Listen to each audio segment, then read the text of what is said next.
was diagnosed with kidney cancer when I was 50, and I was Oh, incredibly lucky, asymptomatic. The kidney was removed. And afterwards, I said to my oncologist, should I have my sons screened? I had two young boys. Is this hereditary? Oh, no. They said, don't worry about that. This is an environmental one. And at the time, I was like, oh, okay, that's good. But then a few years later, I thought, what do you mean? What is an environmental? We all breathe and drink and buy the same things. So they're giving us cancer?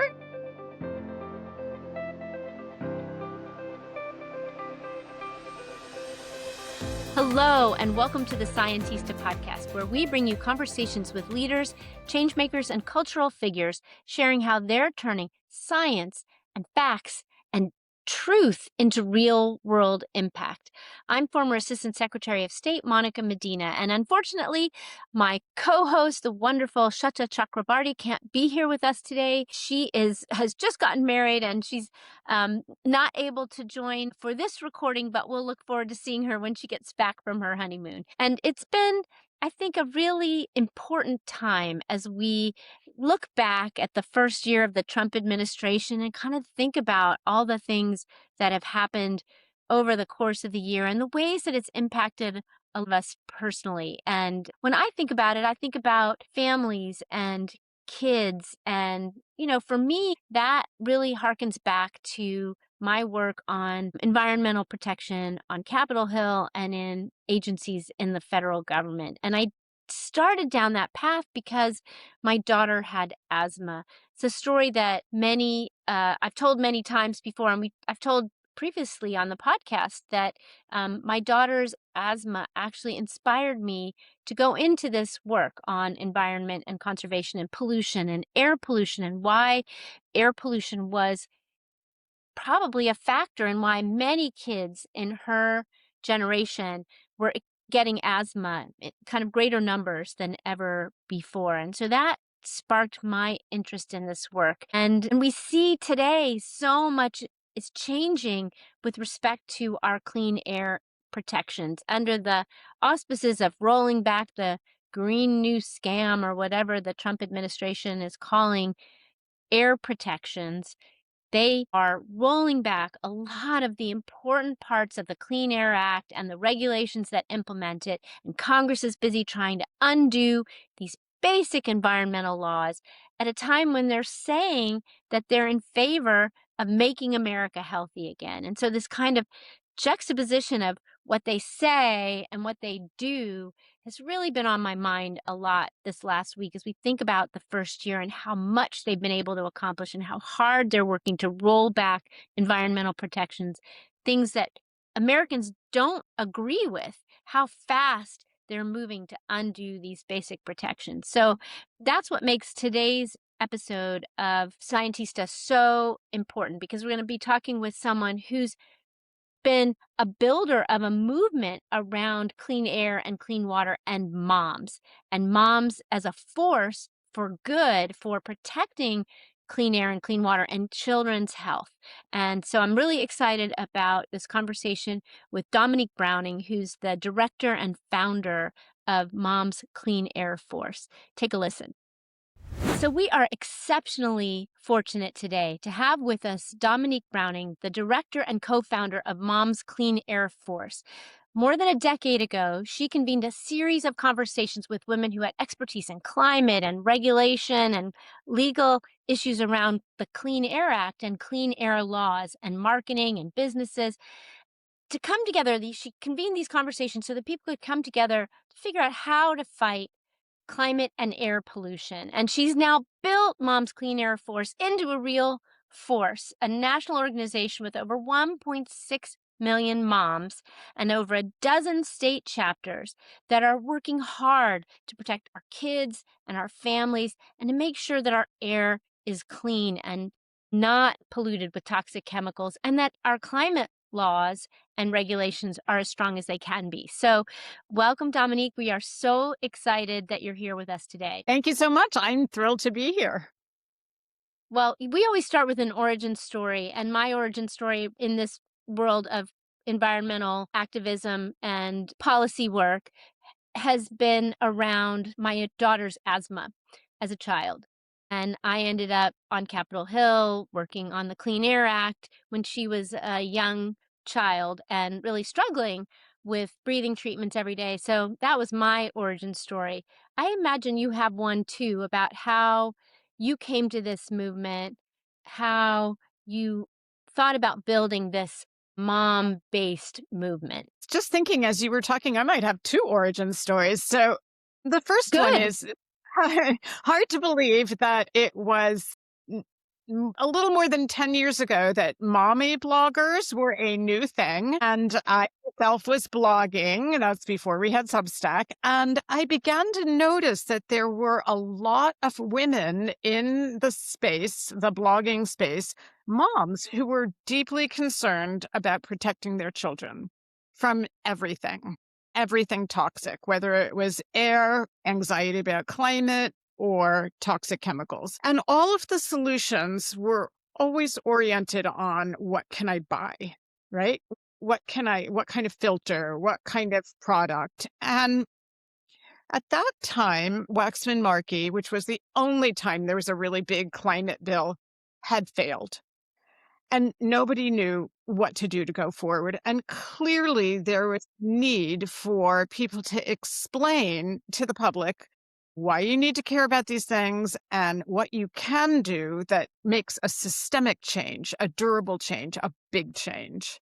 So that the idea of like harnessing the power of all that mother love and mother concern into a political and regulatory fight was one big idea. My other Yeah, moms origin, are a pretty powerful political force. Let's just you bet. Yeah, you stipulate. bet. This administration has done an excellent job of saying to moms, we're listening to you. Now, what they're delivering is a whole other story, but at least they're Right. saying we recognize you and we're listening to you and we take your concerns. On that note, my other origin story was that I was diagnosed with kidney cancer when I was 50, and I was Oh my incredibly lucky. gosh. Asymptomatic. The kidney was removed. And afterwards, I said to my oncologist, should I have my sons screened? I had two young boys. Is this hereditary? Oh, no. They said, don't worry about that. This is an environmental one. And at the time, I was like, oh, okay, that's good.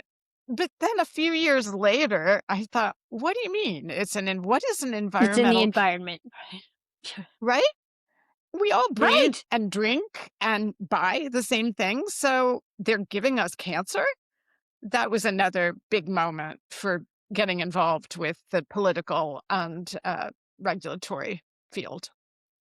Yeah, I think that is probably the second of your origins is probably one that, really you can't fail to sort of acknowledge it and think about it at some point when you can, come up for air after all the treatment. And we see so many more people, young people with Yes, cancer these days. And no one's really connected those dots yet, but I keep waiting for that science. Sadly now, though, we'll get into this even more, the administration's cutting the funding for the very scientific research that might help us understand these connections so that we can deal with exactly. them. And it's Yeah. really, really tragic. It's heartbreaking what's going on. You look at the graphs on funding and they just drop, they plummet like a stone. And at the same time as they're doing that, they're also bills in from the American Chemistry Council in front of congressional representatives to weaken what is already not the greatest toxic chemical protection law. So this is a Yeah. very relevant conversation because it's happening right now. And same on the EPA front. Their attitude is how can we speed it up to get more chemicals on the market without proper Yeah. testing? Roll back more protections. So I find this to be the most vexing part of what's happening now because the moms who have decided that the previous administrations, writ large, let's just not make it so partisan, that EPA wasn't protecting their kids and their families enough. And the irony is that the reason they weren't is because all of the people in these big industries were pushing on members of Congress and the agencies to keep environmental protections as minimal as possible because they do cost money to implement for these businesses. So these moms lost faith in the system that was being pressured by the very people who then said, see, the system doesn't work. And then, co-opted them to sort of voting for an administration, this current one, that's done more to roll things back, to water down, or to try to take away the very protections that, people found to be insufficient and replace them with nothing. So how do we understand this kind of partisan moment and appeal to people who see partisan politics sort of backwards from, kind of the way things happened? Yeah, it's a really interesting conversation. I think that people feel much more betrayed by FDA and by the drug industry and and the food industry, basically. As far as EPA goes, under Administrator Regan, we made enormous strides and got a huge amount of protection done. It's never as good as we want it, but it was really, really great. And I And people think, just didn't seem to be aware of it. These Maha moms didn't well, seem to understand what they were getting from the last administration in terms of, stepping up and really trying to address things like PFAS pollution or toxic air pollution in places where it's hitting the worst. yeah, no, I actually think, there's been a lot of MAHA activity around Zeldin and Zeldin's EPA and his leadership that has completely corrupted the mission of EPA, which is to protect human health and the environment. So I think that a lot of MAHA sees Zeldin as a very different situation than what's going on with RFK, whom they worship and think is doing great things. So, that's a very complicated issue. But Yeah. I So we when have it, to appeal to yeah. them on some of that, right? Because these Yeah. are Well, really important health issues. and listen, there's a lot of correct anger, I would say righteous anger about what the chemical industry is doing to us, how manufacturers aren't stopping and saying, no, we're not going to let moms and children be guinea pigs. We're going to put this stuff out and see what happens, how they're resisting protection. It's outrageous. And I think we are right to be angry about it and to try to do the right thing. I think there's increasing attention now being paid to EPA, which is a good thing because people have taken for granted how amazing the Clean Air Act has been, what it has done. It Yeah. hasn't done everything. It hasn't been perfect, Right. but There are places where it's not properly enforced. The toxic areas along the Gulf Coast where pollution is still way too high. But it's been a pretty tough tool, a pretty strong tool for reining back a lot of air pollution. And yet, yeah, they're trying to undo it. that's right. That's exactly right. Instead of, we've got so much more work to do, let's do it. The attitude now is, let's get rid of all of these pollution protections. The value of a human life is zero. And let's instead let everything be perfect for the industries that are polluting. This is an EPA that is protecting polluters, not people's health. Protecting polluters, not people's health, not children, and moms should wake up. So you're trying to help sound this alarm, trying to help make people, moms in particular, Moms Clean Air Force, moms more aware. Talk about something that you all just did, a big group effort, you and nearly 200 other organizations representing millions of Americans who are their members in these organizations. You wrote a letter demanding that Congress do better oversight. These are Yes. these are challenging times to get Congress to do oversight, but you're trying to make those members accountable and to do their job, which is oversight, because of EPA's very aggressive deregulatory agenda that's really hurting health with rolling back air pollution or toxic chemical regulations or a lot of stuff related to greenhouse gases and climate change, which we know has a lot of ripple effects on health. So we know that these actions that they're taking put Americans' lives in danger. So, can you outline first, tell us about this letter? And second of all, tell us about some of the most harmful rollbacks that you all are trying to fight. Like, which ones should we really be pushing to undo their undoing of? Yeah, well, and that's why the letter, because this EPA has taken aim at the most important air protections we have. So let's take soot, right? Deadly particle pollution. These Soot, are PM, particles, it's yeah, get into particulate our matter. streams, get into our hearts, get into our lungs, get into our brains. So, mercury, a really potent neurotoxin, right? That harms, it disrupts the developing architecture of the fetal brain. And they want to have more mercury in the air. Tailpipe pollution, threats to take those down. Methane, delaying the implementation of methane rules. Methane is a huge climate forcer right now. The great thing is that it's short-lived. So if we actually cut methane pollution, we can buy a lot more time to tackle carbon pollution. So that's a huge one. They've helped industry get free passes to pollute, literally. Take off your pollution controls. Go ahead. We're not going to monitor. We're not going to enforce. And lastly, they are working on a proposal to rescind the endangerment finding, which sounds very, very technical, but basically it is the foundation for why EPA needs to be regulating climate emissions, right? Because they endanger human health. And they're saying, no, no, actually, it doesn't. There is not really any Right. such thing as this problem.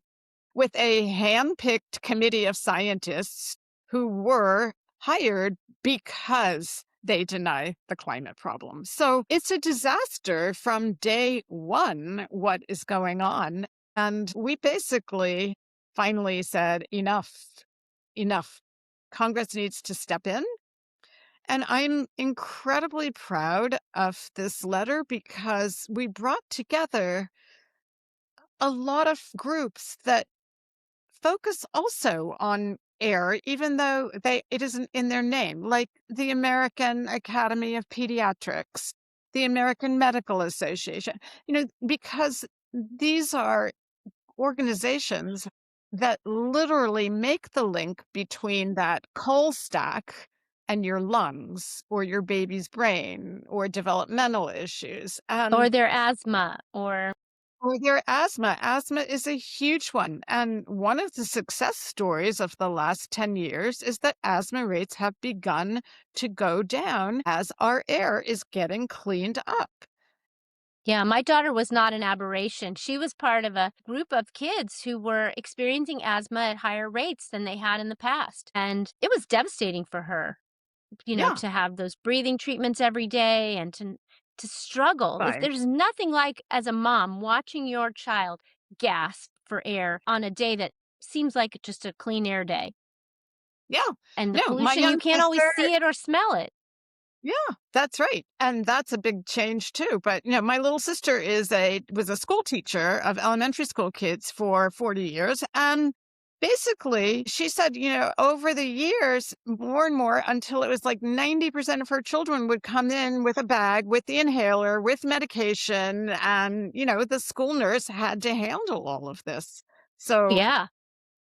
it's hard. It's Yeah, we really hard. had long, elaborate procedures for the nurse. Like for moms, this is really, it's a lot to take on. And you don't want your kid to have one of these attacks when they're not with you, right? That's Right, the scariest thought.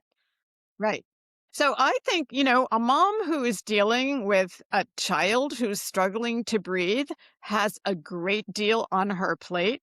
So I'm really happy that we have an organization of moms who are saying, we've got this. We are fighting for you. We are fighting on your behalf because we can solve these problems. It is not necessary. And these pollution controls are cost effective. So, how are you activating that letter? Are these other groups also helping you sound the alarm and reaching out to various members of Congress that they might have more access or influence with? Because it seems to me we've got to reach a broad group of members in order to have impact. Well, there's a process. You go through a committee that is specifically tasked with oversight of EPA. And so that process will continue. And yes, all these groups will do their own outreach and social media and whatever else. But even more important, I think, is that the membership, that everybody who follows these groups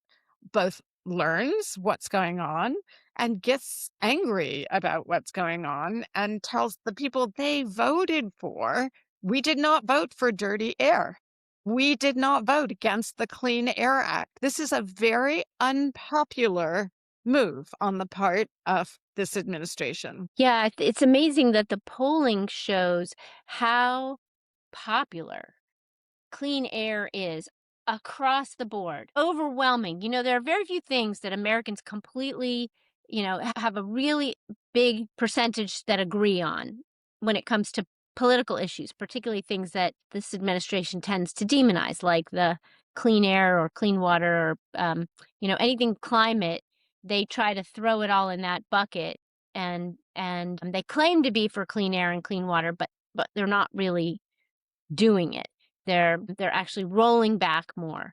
And Americans don't want to see these things happen. So how do we open their eyes? How else can we open their eyes to what's happening?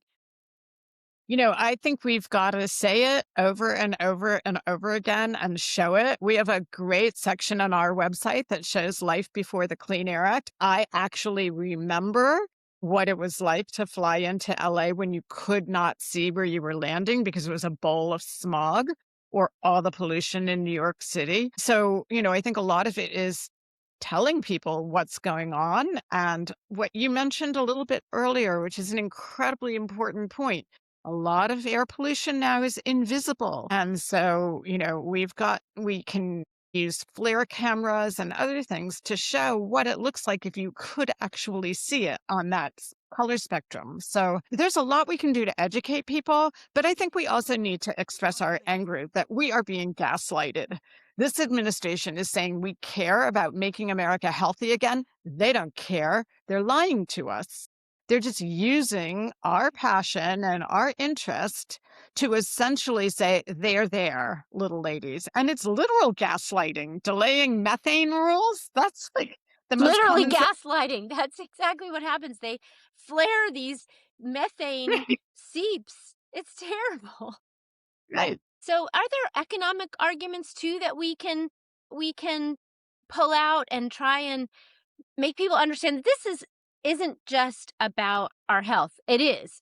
It is a lot about our health, but it's also about affordability and healthcare costs. Or how do we make that connection for people? Because they really are sensitive right now to the cost of living and how expensive things are.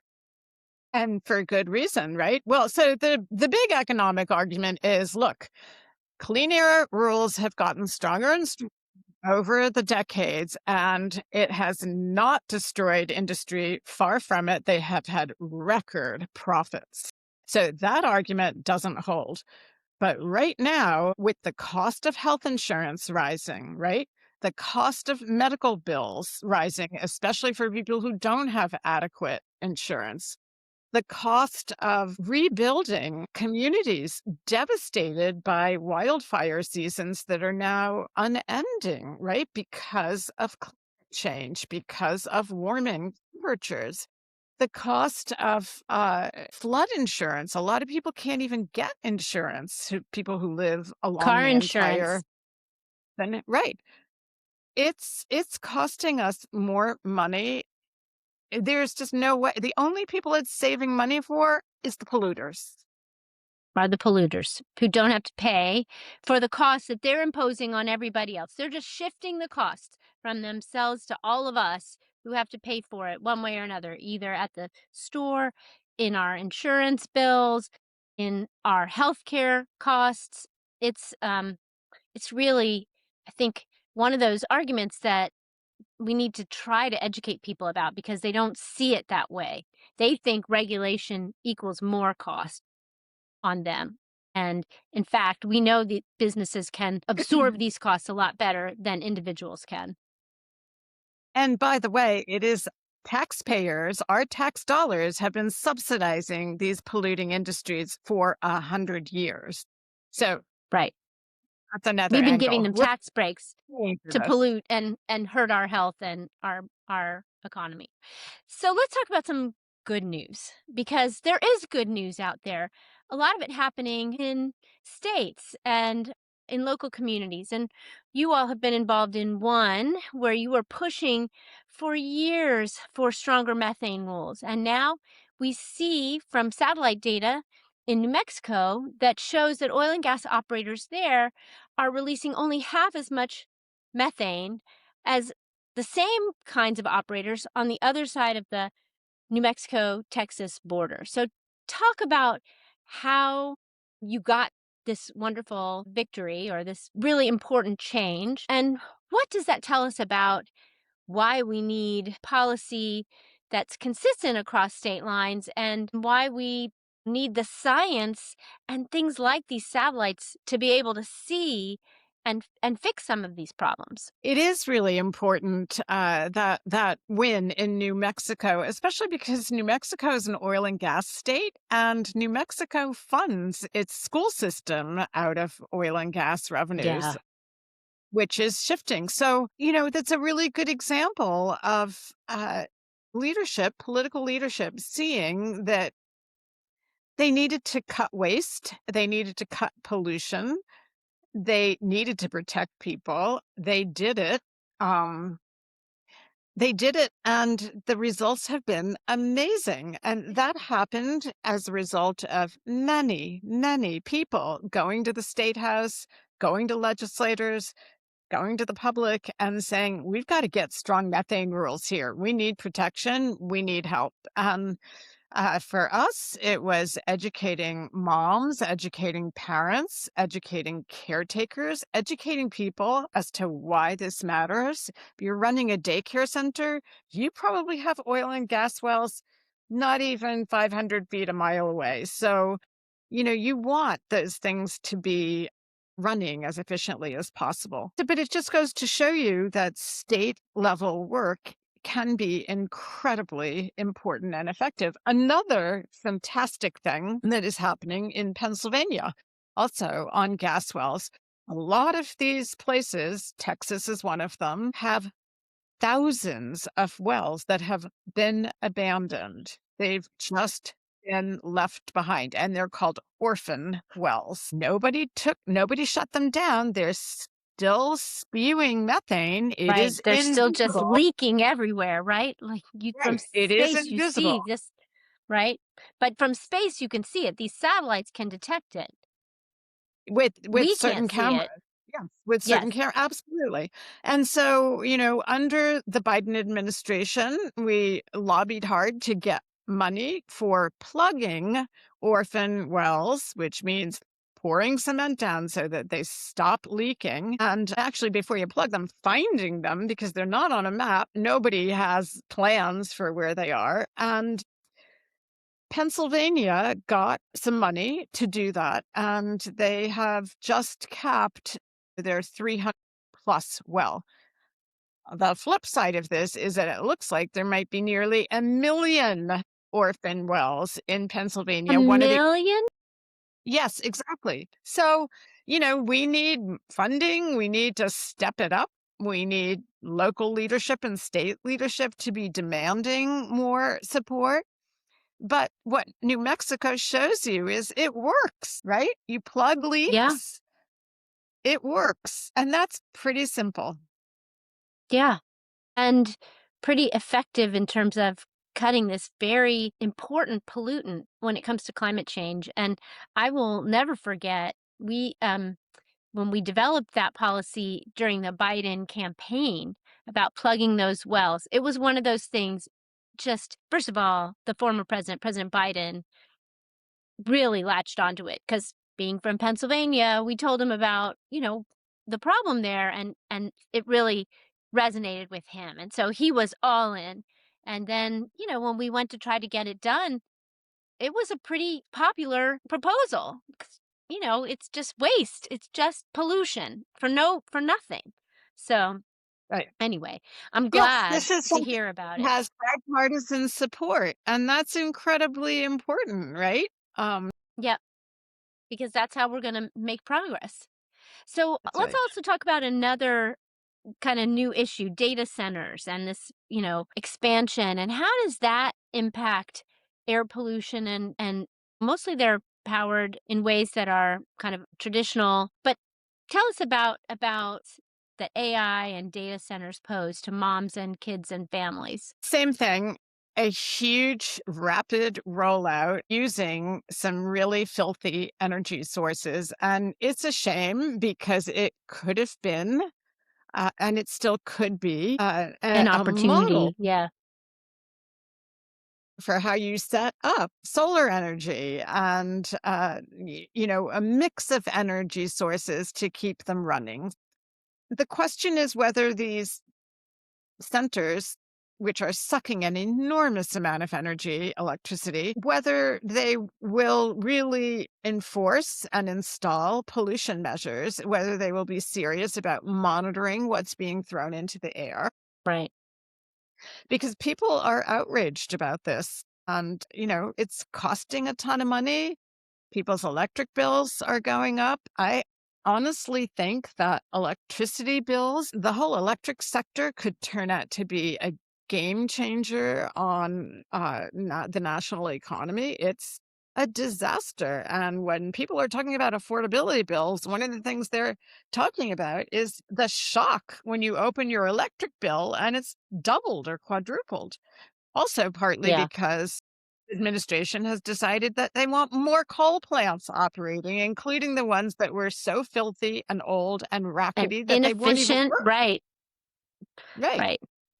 We're turning to old, inefficient, polluting technologies as opposed to new, clean, cheaper ones. It's is more gaslighting, literally and figuratively. Yeah. Yeah. We're talking about gaslighting here. Oh my God. Well, and let's talk about one other thing that's kind of a real concern to moms. And we think about microplastics in water or maybe in our food, but it's also in the air. Talk about microplastics and air pollution. Microplastics are everywhere. And we are talking about particles that are invisible to the naked eye. And when you think about tires and plastics eroding off it, right? And they are everywhere. And they are getting into our bodies. They are getting past blood brain barriers and fetal barriers, which Right. are much more porous than anybody realized 20 years Right. ago. Fertility, and if you're Okay, well, listening, now we're talking about the toxic chemicals in plastics, of which there are tens of thousands. And yes, sperm count is plummeting. A lot of these chemicals are endocrine disruptors. All these studies are being done on male fertility. I haven't seen a lot on female fertility. And considering that we're born with all the eggs we will ever have, I would like to see more attention paid to what is doing. But these endocrine disruptors are a serious problem. But these chemicals are also carcinogenic, I was going to say back to your origin story and cancers that they're just letting us get, right? right? Who knows? Who Well, knows where that came? I mean, that going back to sort of where we started this conversation, that's why it's so unreal that we're going backwards on these things under the mantle of some kind of Make America Healthy Again administration. And I don't know how we expose that, but I think you're right. We just have to keep saying it. over and over and over again. Oh, yeah. No. And you know what? Unreal is a great word to describe what's going on. Every once in a while, I just stop in my tracks and think, we are dealing with people who think it is okay to put mercury in the air, mercury that will hurt a fetal brain. That's okay. It's okay to put toxic chemicals in our stuff. That's okay. This is unreal, as you said. This is a fight that has to happen every single Right. day for years. That's just life in a democracy. Well, and I think it's also life in a living planet where we invent the new thing to try to fix something. I don't think Yes. plastics are all evil, right? Like they make our cars a little lighter so that they don't take as much gas to run. They do a lot of things that can be helpful to us if they're used properly. And if we had designed them well and designed the systems to make them more circular instead of constantly making more of it. But it is amazing that people think we can just fix these things. I mean, the element of scam, I think, that may resonate with people is that it's kind of a constant. We never really fix it. We are always having to work at it. And yeah, but we need to educate people that that's the way it is. Because our earth is a dynamic system and everything we do impacts something else and we need to then adjust, adapt and you know, and maybe fix when we're doing something that we don't mean to have the kinds of results or the kinds of negative impacts that it has. Yeah, I agree. The image I always have about our love-hate relationship with plastics is the tubing in a tiny premature baby. That Right. plastic tubing, which is flexible and thin enough to go through a tiny vein, is keeping that baby alive. And so it's not the plastics, it's the toxic chemicals. They're not necessary. I'm sure there are There are millions of substitutes. There's a way. and the next generation of material scientists is going to figure this out. I know it. There are people who are going to devote their lives to cleaning up the system, but we need rules and laws to help them do that. Do it to create the incentives and to basically put those costs back where they can be borne the best in the businesses that are creating whatever it is that's causing it. So let's talk about another thing. We always think about what can people do? People feel kind of powerless in this moment. But you have this great initiative called Mom Detective. So tell us a little bit about that, what inspired it, and what's your favorite mom detective case that had a real impact out there? Yeah. So Mom's Detective was really us admitting, okay, we need big systemic change, but people also want to know what to do when they go shopping. We all do, right? Yeah.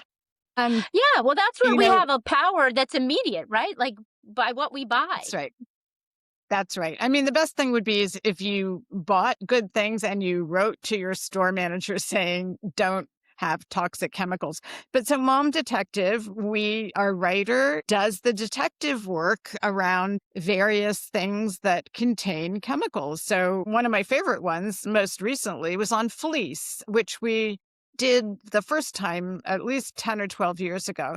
And it's interesting since that first one and this one, and she talks about speaking of microplastics, because fleece is plastic and they degrade in the dryer and evaporate into get Right. into the air. Particles get into the air.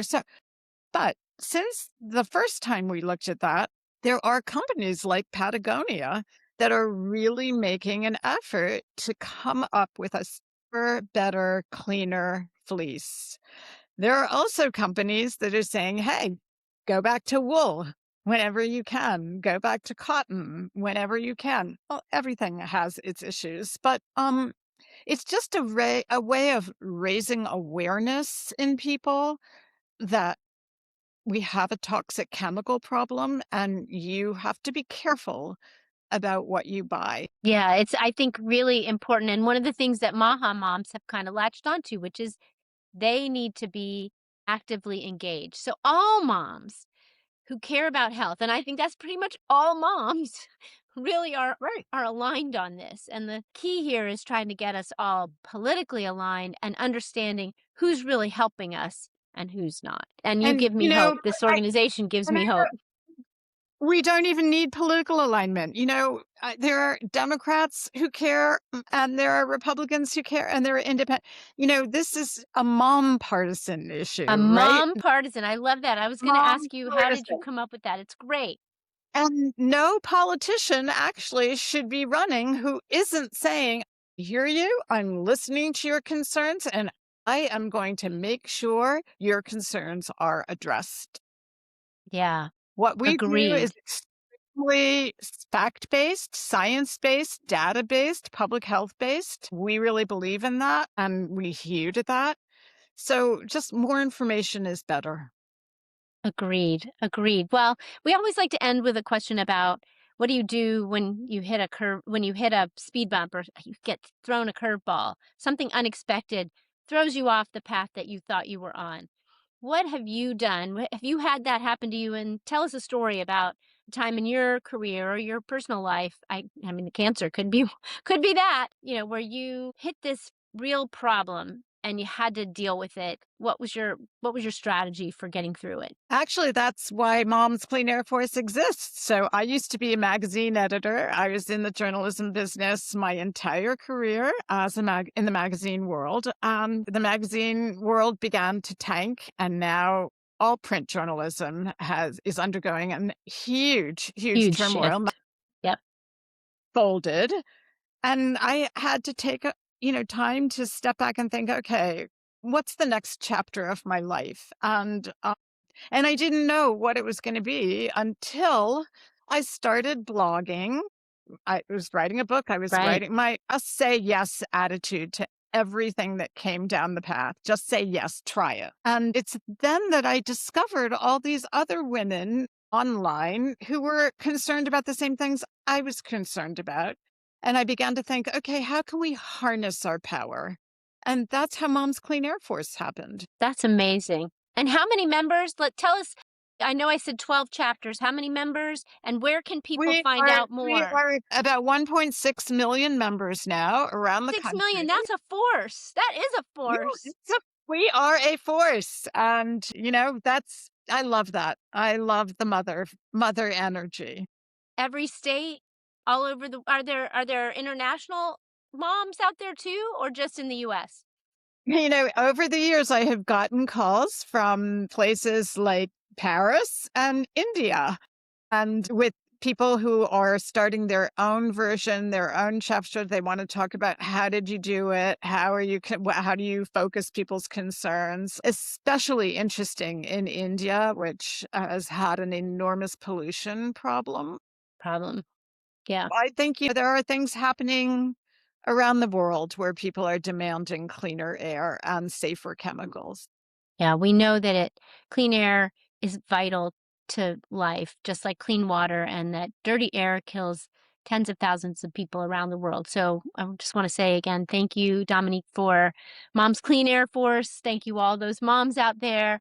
And let's keep working to try to raise awareness and make sure that people understand that clean air and clean water are nonpartisan, are mom partisan. They are not about party politics. They are about what's best for our people. So thank you again. Thank you so much. It's really fun talking to you. Thanks so much for listening to the Scientista Podcast. If you enjoyed this episode, help others discover it by leaving us a review on Spotify or Apple Podcasts and tell your friends. We really appreciate all your support. And you can always find us at scientista.world for more stories, updates, and ways to get involved.